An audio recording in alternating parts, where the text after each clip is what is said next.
Waalaikumsalam warahmatullahi wabarakatuh. Silahkan duduk, Mbak. Baik Bu, makasih. Ya, ini dengan Mbak siapa? Nama saya Yusika Fatma Bu. Oh, Mbak Yusika Fatma. Mbak Yusika Fatma tadi habis dari mana? Dari rumah saja Bu. Oh, habis dari rumah. Nah, Mbak Yusika ini masih sekolah atau sudah kuliah atau bekerja?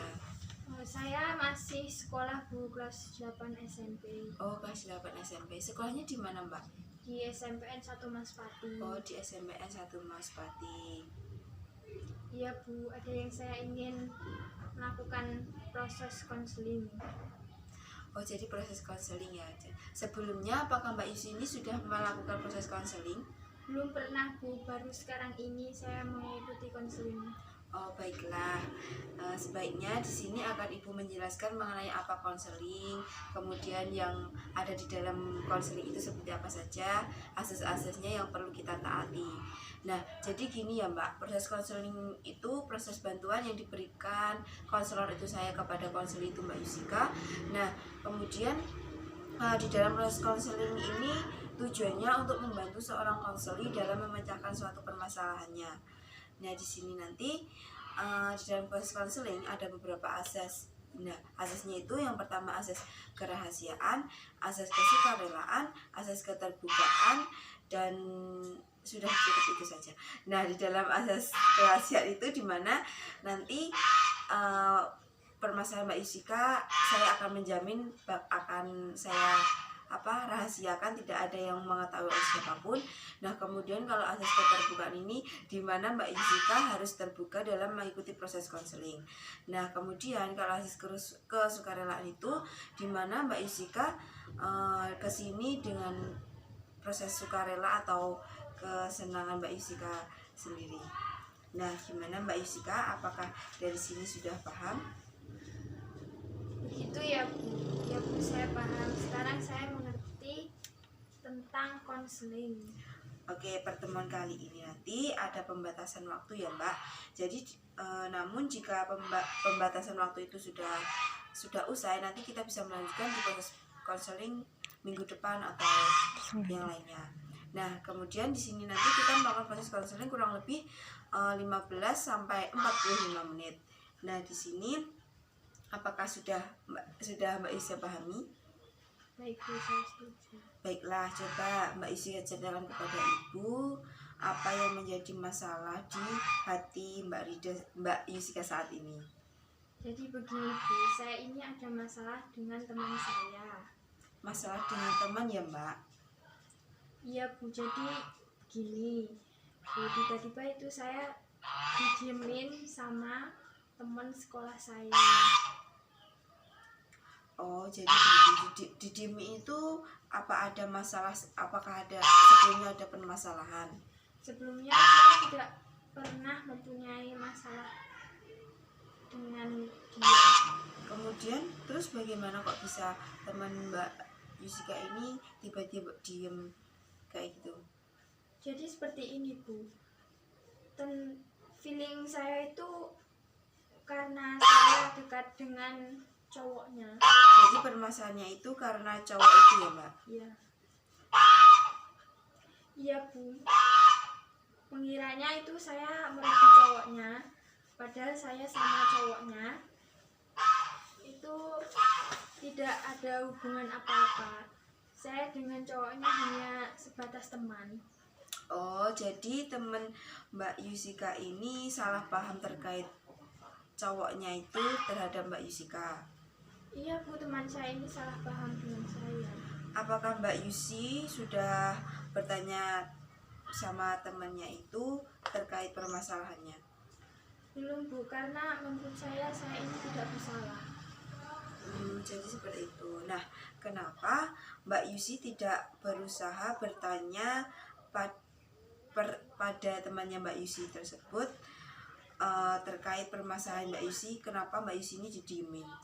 Begini Bu, saya ini kalau didiemin teman, jika saya tidak merasa bersalah, ya saya tidak akan bertanya apapun. Nah, terus sudah berapa lama Mbak Yusi ini didiemin sama temennya Mbak Yusi? Kurang lebih 2 bulan mungkin Bu. Jadi sudah cukup lama ya Mbak? Iya Iya Bu, maka dari ini saya bingung apa yang harus saya lakukan. Saya ini merupakan tipikal anak yang gengsi untuk berbicara dengan orang kalau saya ini merasa tidak bersalah. Oke, jadi begini ya Mbak.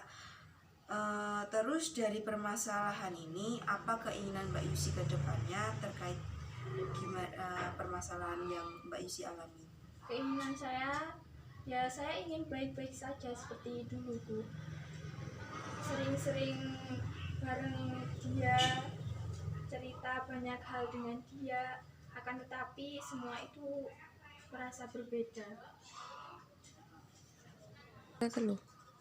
Karena ada kesalahpahaman ini, walaupun itu baru feeling saya ingin berbicara dengan teman saya, akan tetapi saya malu. Nah, jadi kalau Mbak Yusi ini memberatkan malu Mbak Yusi atau memberatkan gengsi Mbak Yusi. Nah, kalau kita tidak bicara langsung terhadap teman kita, apakah permasalahan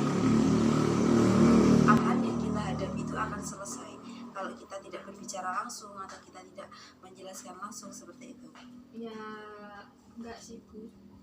Nah, dari situ Mbak Yusi juga harus berpikir lagi. Jadi tindakan apa yang akan Mbak Yusi lakukan untuk kedepannya, entah Mbak Yusi itu bicara langsung atau gimana? Iya Bu, saya pikir-pikir kalau kita hanya sering diam, tidak akan menemukan solusi.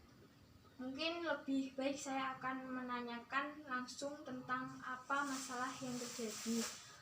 Karena saya juga sudah merasa tidak betah kalau didiemin oleh teman. Jadi saya akan bertanya dan membicarakan masalah ini Bu. Nah, saya sangat setuju sekali tentang tindakan Mbak Yusi untuk kedepannya.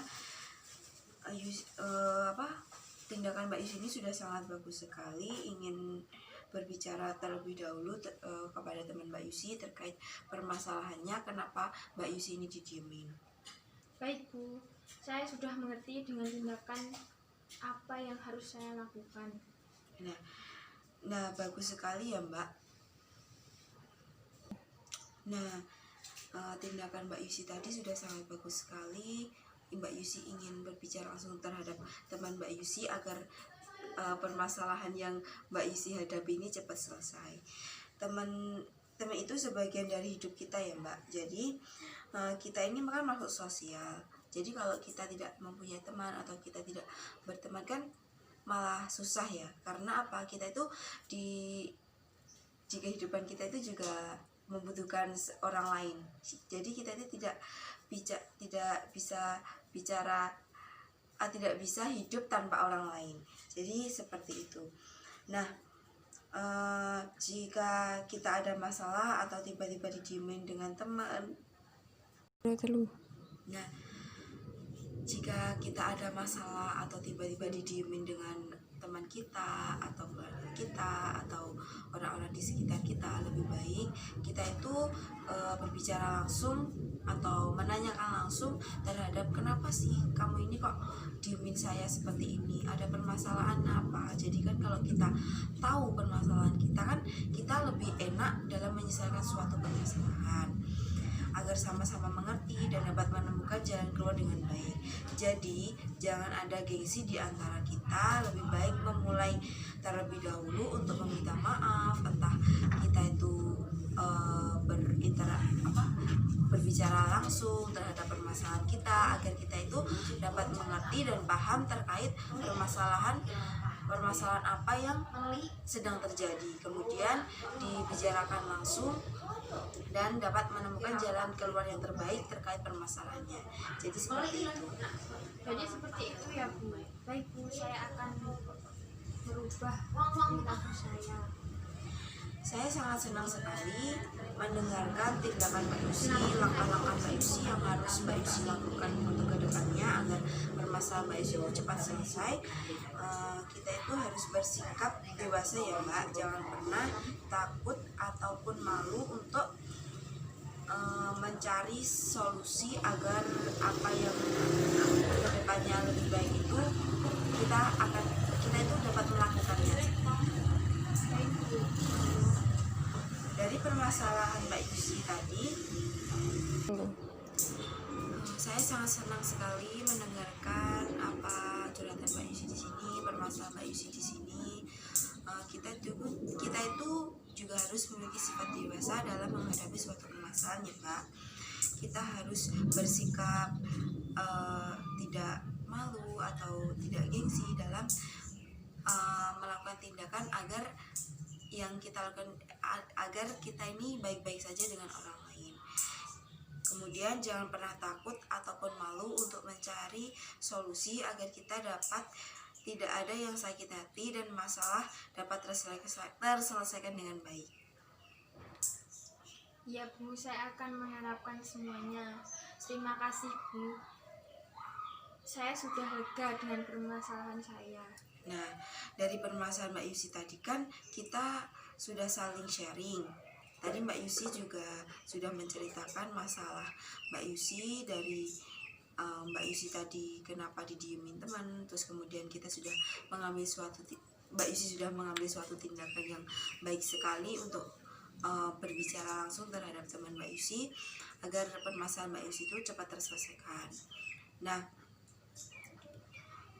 kita juga sudah membahas tentang tindakan yang akan Mbak Yusi lakukan tadi terhadap temannya. Jadi itu semua yang Mbak Yusi lakukan itu sudah cukup baik sekali.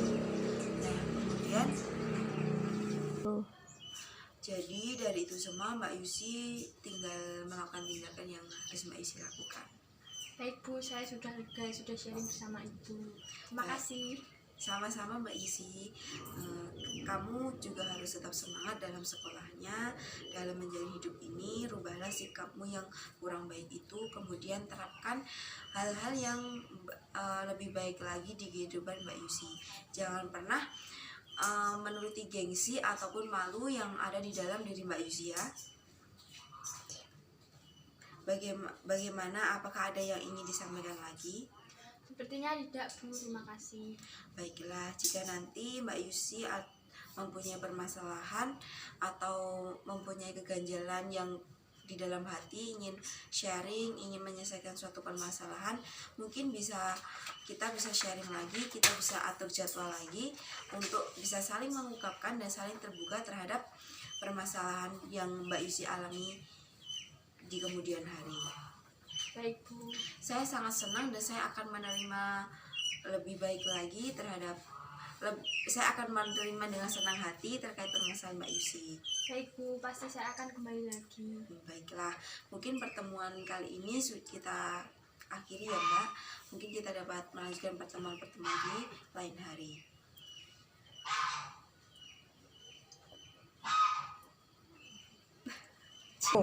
Baik Bu, saya permisi dulu. Terima kasih banyak. Assalamualaikum. Waalaikumsalam, sama-sama ya Mbak Yusi. Hati-hati di jalan, sampai jumpa di lain hari.